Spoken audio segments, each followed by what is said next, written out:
Hey friends, welcome back to my channel. My name is Victoria, and today we're going to be doing my top 10 favorite books of the year. I had such a hard time making this list. I second guessed myself a lot in like the order and everything, and so they're not really in any order. They're just the 10 that I got it down to, and it was so hard getting it down to 10.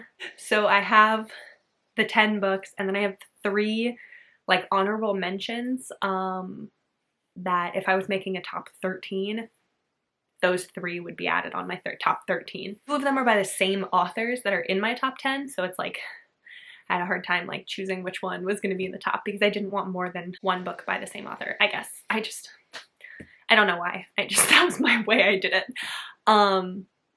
So a lot of the times also, I just want to mention before I start talking about my favorites, is that I sometimes have a hard time pinning down why it's my favorite. I'll just have a connection to that book and I have a hard time like describing why I love it, but I love it. So I am gonna give like a brief synopsis, and if I know why I love it, I'll let you know.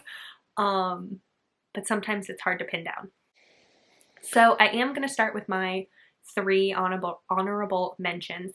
So the one that I don't own physically is Sweeper by Amy Dawes. This is like book, I don't even know, 8 in the Harris Brothers series. It is about the secret Harris brothers, Xander Williams, that gets introduced at the end of Replay. At the end of Replay, you find out that there is a secret Harris brother. Vaughn Harris, the father, had a one-night stand a couple of years after his wife died with an American woman who got pregnant and then never told Vaughn. So the book follows that son, Xander, who is an American soccer player who has been recruited to play for Bethnal Green, which is the team that Vaughn is the manager for. And none of the Harris brothers and none of the Harris family in England know about Xander's existence. And Xander found a letter that his mother was going to send to Vaughn telling him that she had had this kid, but she never sent it. So Vaughn doesn't know. So it's very interesting dynamic in the story. It's so good to be back in the Harris Brothers world. I absolutely love the Harris Brothers books. They are near and dear to my heart, but there are 2 books in the universe that stand out above all the others, and Sweeper is one of them, and that is why it made my honorable mentions, because there is another book in the universe that's on my top 10 that I love just a little bit more. It's like by a hair though. It was very, very close. And I think honestly part of the reason why this one ended up on my honorable mentions and not on my favorites list is because I have read and reread the other one 3 or 4 times. So I felt the way that I felt when I finished Sweeper and why I knew it would end up on my honorable mentions, even though I only read it like in the beginning of December, I had the same feeling that I had last year when I read Brooklyn Air by Serena Bowen, which is that I finished the book and I immediately wanted to restart it from the beginning and read it again. And I didn't. I like held myself off from doing that, but I wanted to so badly because I loved it so much and I just didn't want the book to end, so I wanted to just start over. Xander is so adorable. The trauma that he's going through in his brain and not like showing to anybody is heartbreaking, because the man who he thought for his entire life was his father has just passed away, and he's just learned that he's not actually his father. And so he's just going, and that his mother lied to him. His father, who he loved, lied to him. And now his father is gone, so he can't even talk to him about it. And his father was always the one that really, was his like champion. And he kind of feels a little bit betrayed, but then feels so guilty that he feels betrayed because his father is dead now. So it's just, he's going through so much inner turmoil, and the way that Daphne, his love interest, makes him feel and just the way that she helps lift his spirits is adorable. It's incredibly sexy also, and it's just hilarious moments and sexy moments and so sweet and so heartbreaking, and the actual family togetherness aspect of Amy Dawes' Harris Brothers books is just so beautiful. So it had to be on my honorable mentions. The next one that is on my honorable mentions is this one, which is A Court of Silver Flames by Sarah J. Maas. I just grabbed this one, which is the Tor edition. I love A Court of Mist and Fury. It's one of my favorite books. The way that that book makes me feel is just indescribable. So I was really waiting for Nesta's book. I, unlike a lot of other people, loved Nesta. A lot of people thought she was so bitchy, and I really liked her. I love a heroine who has a lot of bite to her, and who isn't the sweetest. And so Nesta definitely did that for me. She was definitely like that, and the way that this book delved into both like PTSD and trauma, and also her just emotional instability, that you can see the moment where she really like is falling and hits rock bottom and then has to claw her way back up. And the journey that she goes through both mentally and physically is amazing to listen to read. I listened to the audiobook and also read along, and I read this book in one sitting. And this is a large book. I could not put it down. There were a couple of aspects about the book that I, aside from Nesta's journey, like Feyre and Rhysand in it, that bothered me, which is why it didn't make my top 10. But Nesta's journey in this book is 5 out of 5 stars for me. I absolutely love it. The last honorable mention is The Marriage Effect by Carla Sorensen. I absolutely love this book. It is book 3 in the Washington Wolves series, and sort of like the introduction book to the Ward sisters series, because this one follows Logan Ward, who is the Ward sisters' brother and also their guardian. So Logan is a football player. He is a professional football player for the Washington Wolves, and he has recently taken custody of his 4 sisters, his 4 younger half-sisters. Their father has died, and the girl's mother, who is a different mother than Logan's mother, decided that she doesn't want to be a mom anymore, and she drops the girls off with Logan and says, "You're in charge now." And then she jets off and doesn't come back. So Logan is dealing with the fact that he is a professional football player and also a basically father of 4, where he's trying to balance both the father role and the brother role. And his full-blooded brother, who's similar in age to him, is kind of a jackass, and he is sort of mad that Logan gets the status of the girl's guardian. And he thinks that he would make a better guardian. And so he's suing, basically, Logan to get custody of the girls. Not because he loves them, but because he thinks that he's better than Logan. And so Logan, being a professional football player, he's not home a lot, he's not married, he doesn't have a good stance in court other than the fact that he loves the girls. So he ends up in a marriage of convenience with a woman named Paige, who also needs to be married for her own reasons, in order to look like a better guardian for the court. And then it's Logan and Paige relationship, and they have to balance their relationship, their marriage, their feelings, their parenting styles, their fact that they are now parents of 4 basically, and they're only in their like 20s. So it's very interesting, and their personalities kind of clash in the beginning. They're very, very different people, and it is hilarious and adorable, and I absolutely loved the romance, and I loved the family in it. So one of my faves. Now we're actually gonna go into the official top 10. But again, this is basically like top 13. The first one that I have is the Takeover by T.L. Swan. This one I have talked about many times on my channel. I really, really love this book. This one follows Tristan Miles, who is a high-powered billionaire, basically, businessman. His job at his company with his brothers called Miles Media is to take over other dying companies and either build them back up and sell them off, or build them back up and make them part of Miles Media to expand their repertoire.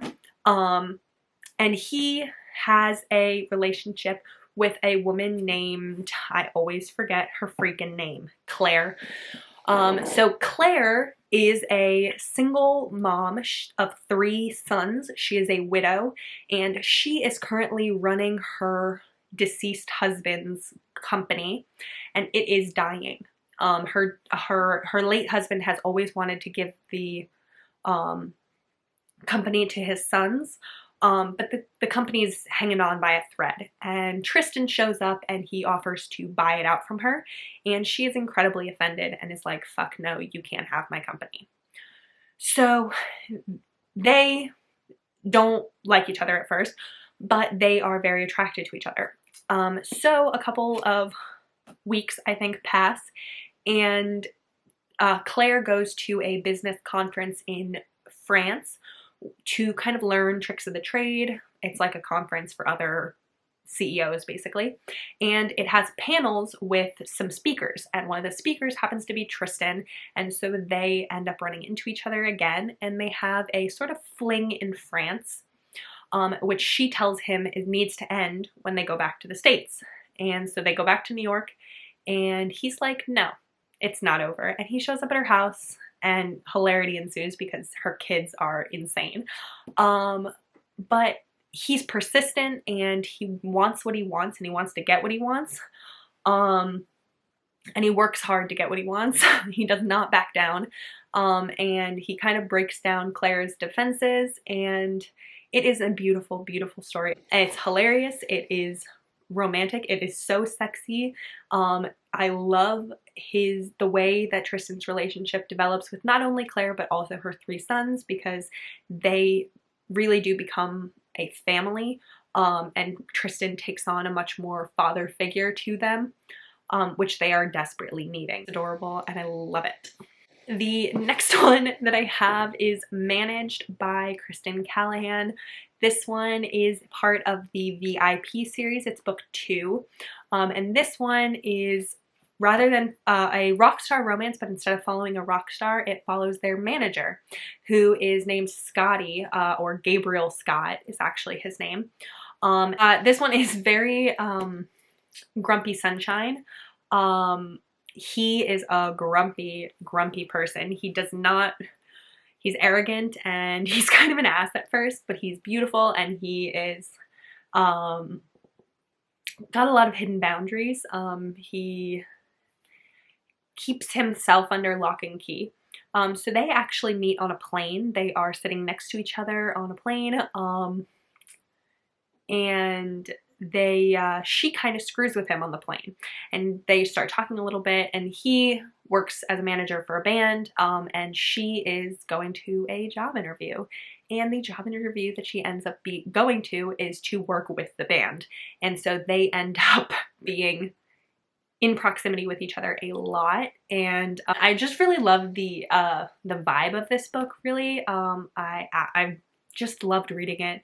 And I just want to read the like one line on the back synopsis because I really think it describes this book really well. It says, "The real man beneath those perfect suits and that cool facade just might be the best thing that ever happened to me, and I just might be the only one who can melt the ice around his heart."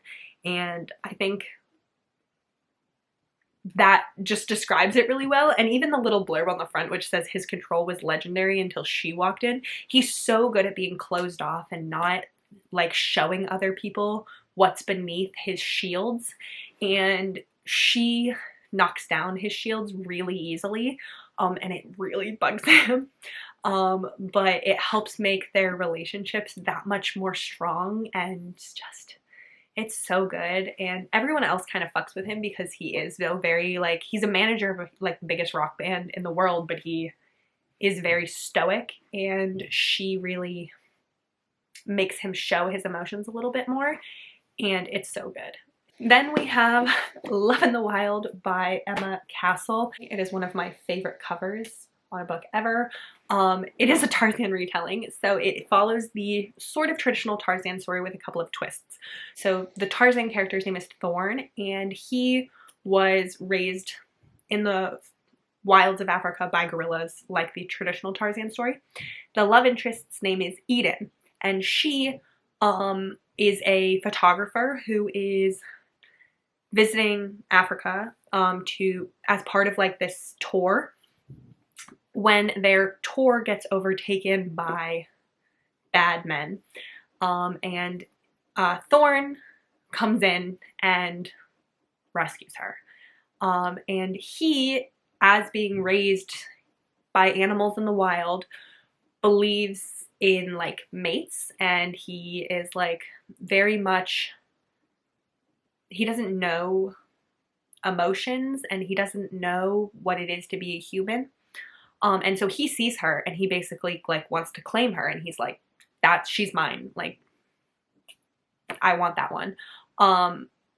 And it's so interesting to read this book and to have him be explaining his sort of like, he's like, what's like, he doesn't know what he's feeling. And she kind of has to explain to him what he's feeling, what his emotions are, that he loves her. And it is so good. It's so good. But I absolutely loved reading this, and I think it's so beautiful. Such a beautiful story. Thorn and Eden's relationship is so cute, develops so well, and I think Emma Castle did a great job with the setting also. I really loved the way she described him interacting with the jungle and the animals and everything in Africa, and it was so good. Loved it. Then I have a historical, which I think is the only historical on this list, and that is Thief of Shadows by Elizabeth Hoyt. This one is part of the Maiden Lane series, but you really don't have to read them in order. I definitely read them out of order.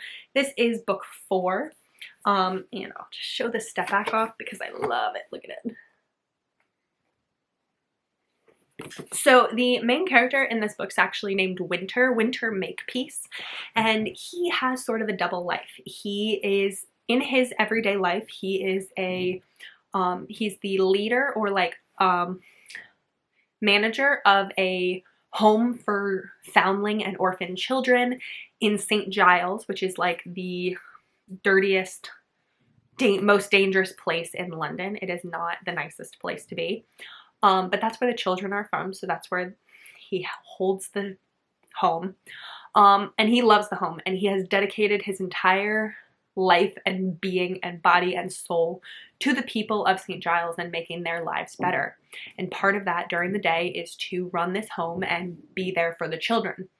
But at night, he dons black and a mask, and he runs around the city of St. Giles fighting off bad men. He is basically a vigilante, and he does what needs to be done for the city that the police aren't doing, that the people need protection from. He goes and he attacks and he kills and he keeps the streets safe.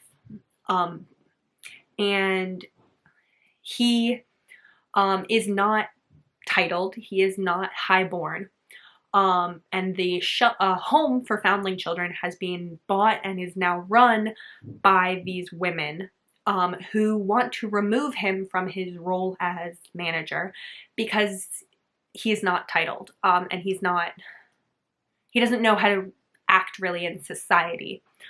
He's not highborn.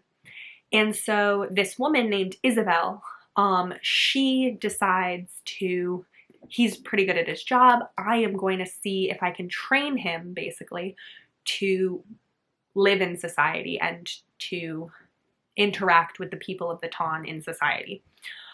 So she goes and helps him with that, and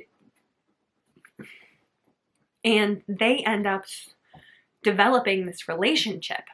But Winter has dedicated himself, body and soul, to the people of St. Giles, and he does not want to jeopardize this vow that he's made to himself and to the people of St. Giles. And he doesn't want to have a relationship. He doesn't want to do anything like that.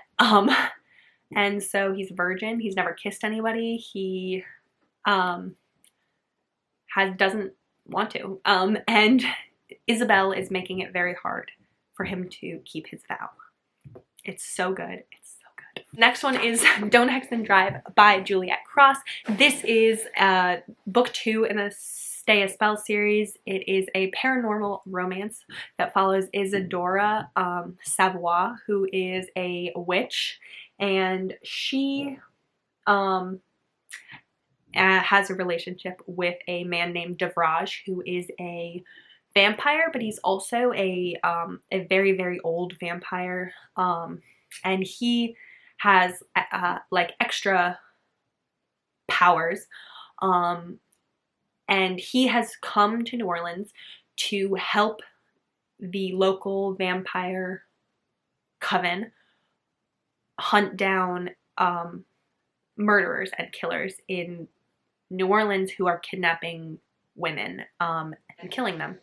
And they think that these are vampires that are kidnapping human women to basically use them as blood bags. Devraj drives Isadora crazy.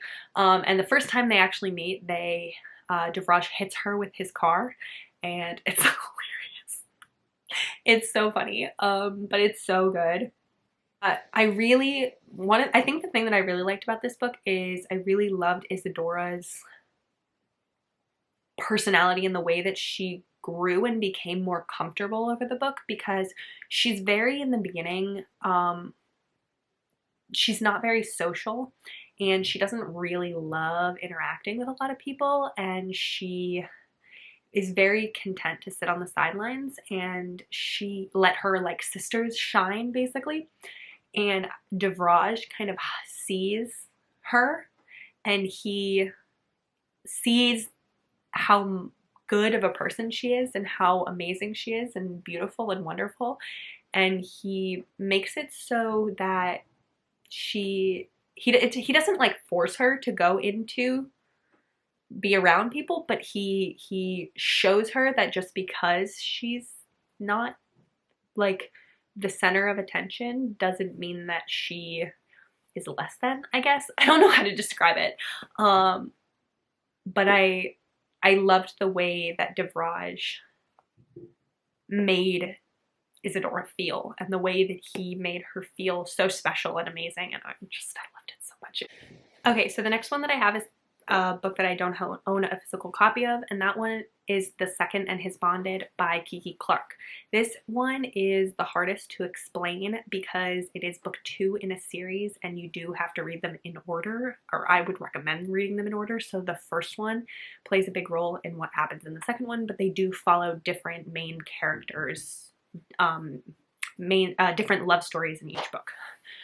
So the second one is my favorite, The Second and His Bonded, and this one is, they are all actually paranormal, male, age gap romances, and all of them deal with some sort of trauma.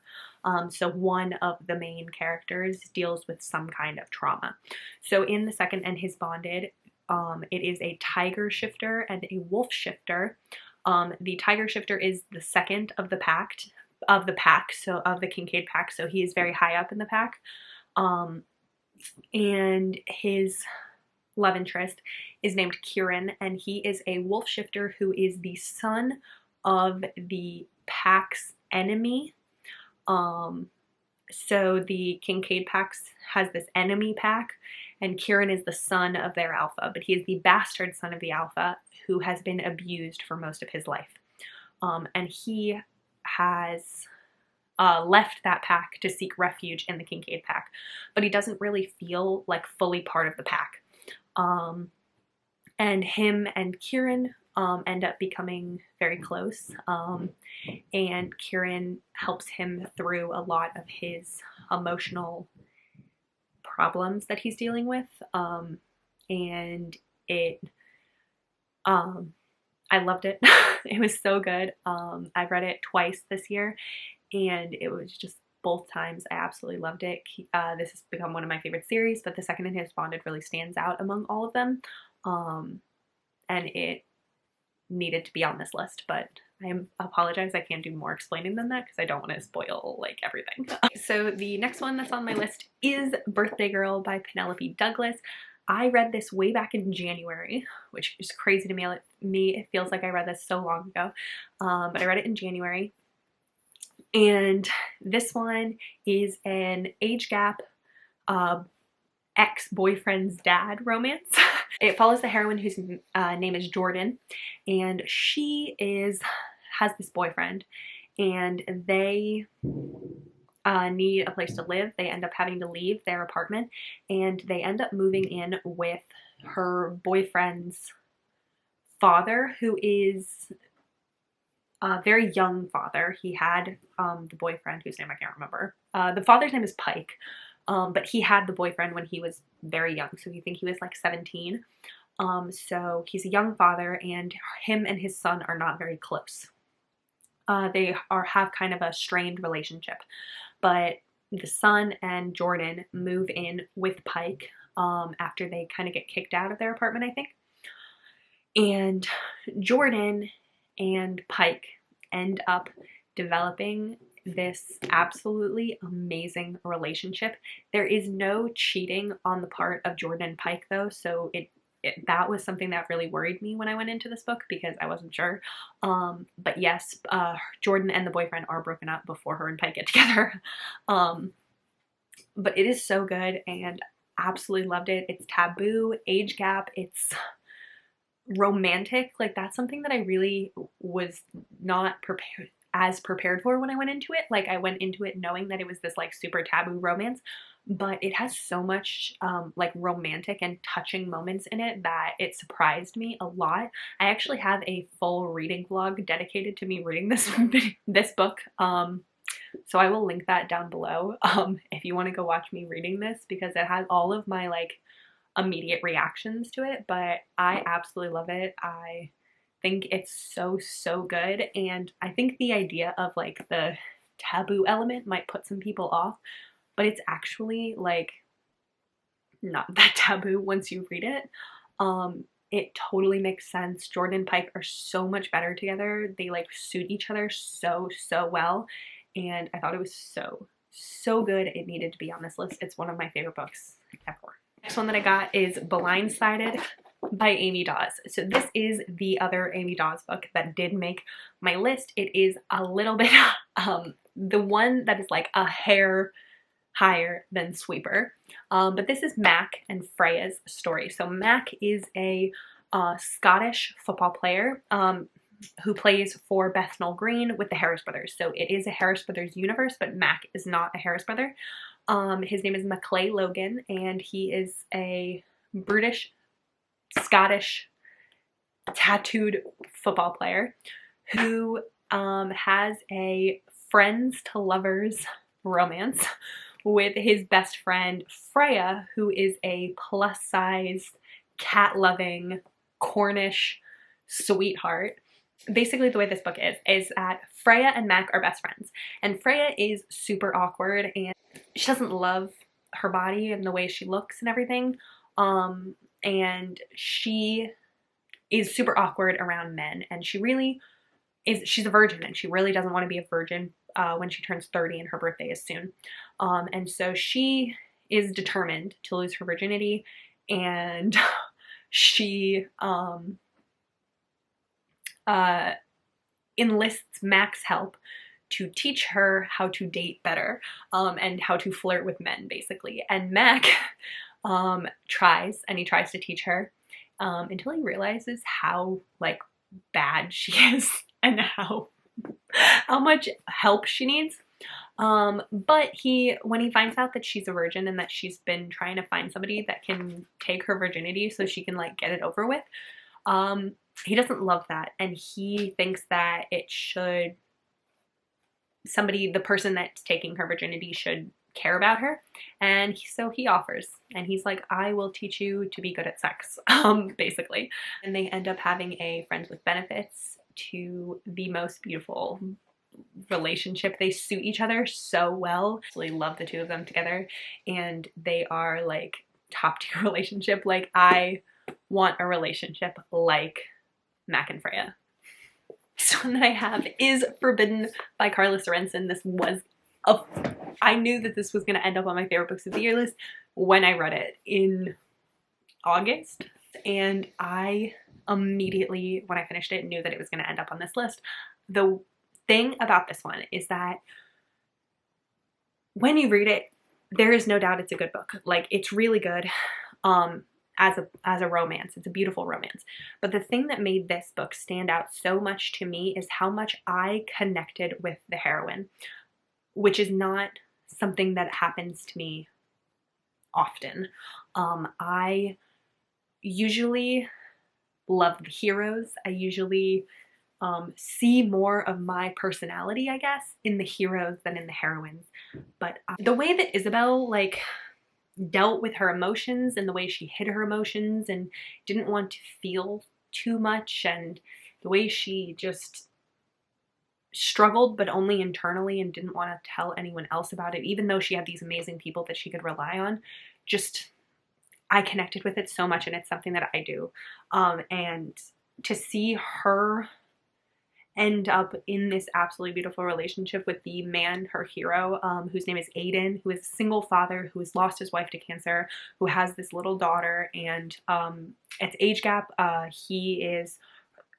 She works at a gym, and Aiden is a professional, ex-professional boxer, and fighter, and he bought the gym. And she is has been working at this gym for ever. And he was her basically like childhood hero. He was the man who she had on her walls, who she loved desperately. It reminded me a little bit of Colty by Mariana Zapata in that way. And they end up developing this sort of forbidden, like, it's called forbidden, but it's not that forbidden of a relationship. He is her boss, and there is a bit of an age gap, but it's so good. And I connected just so much to her, and the ways that she dealt with her feelings and the way that she was feeling. I loved it so much. And I loved the romance, and I loved the ending that we got for Isabel, and the way that her ability to process developed and got so much better, and her understanding of herself got so much better, and her confidence, because she was the kind of person, which is another thing that, like, really I connected with, is that so many people look at her and she just screams confidence, but she's actually, like, it's kind of a front to, like, hide any, like, inner turmoil, because she doesn't want to show other people her any inner emotions and struggle that she's going through. So she has this air of confidence and, like, I don't give a shit attitude that's kind of a front, and it's just, I loved it so much. This is the book that, like, when I read a book like this, I want to create, like, the 6th star, like Jen from the Book Refuge has. It's just something that's going to stand out to me above all else, kind of thing. The last one that I have, my last of my top 10. The top 1 and 2 really are my absolute favorite reads of the year. And the top 1 that I have is Always Only You by Chloe Leese. I do not have a physical copy of this. It's on the way. Amazon is being slow, but Always Only You is another one where I just felt really connected to the struggles that the heroine dealt with. This one is about a woman named Frankie who has autism and also rheumatoid arthritis, and it is her romance with Soren, or he goes by Ren, who is a professional hockey player. He is a Bergman brother, so it's the Bergman Brothers series. Frankie has rheumatoid arthritis, which is a chronic illness that causes a lot of chronic pain. And I don't have rheumatoid arthritis, but I have chronic pain, and I have other chronic illnesses that cause chronic pain. And just the way that she dealt with it with such confidence and such power, like she had her rheumatoid arthritis really affected her hip, and she ended up walking with a cane. And rather than making it a thing that she is, rather than it being kind of like a sad thing that she's a young woman walking with a cane, she made it kind of like a fashion piece where she would wield it like a wand or a sword, and she would pose with it as like a fashion piece. And it's kind of like turning your thought process to be like, oh, you have to walk with a cane, that's fine.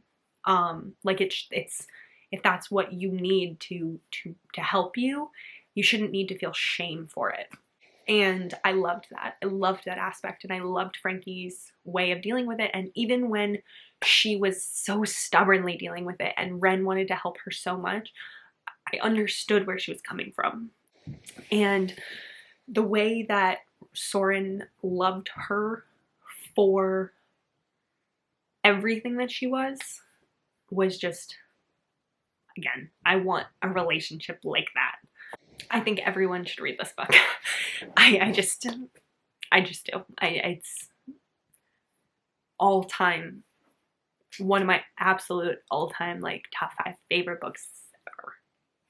And I want to thank Chloe Leese for making a book like that. That's it. That is all of the 13 books that I had to talk about. It was a good reading year. I will have my yearly stats in my monthly wrap-up video. So my December wrap-up will be also include my end of the year stats. So we'll see what my final number is. But I feel incredibly grateful to have read so many amazing books this year. And I can't wait to see what I read in 2022. So thank you so much for watching. Please let me know what your favorite book of the year was. And if you have read any of these, I would love to hear your thoughts. You are always welcome to DM me on Instagram. My Instagram is linked down below. I absolutely love talking about any of these books, or any of the books that I talk about, or any book in general on there. But that's it. So thank you so much for watching, and subscribe so I can see you in my next video.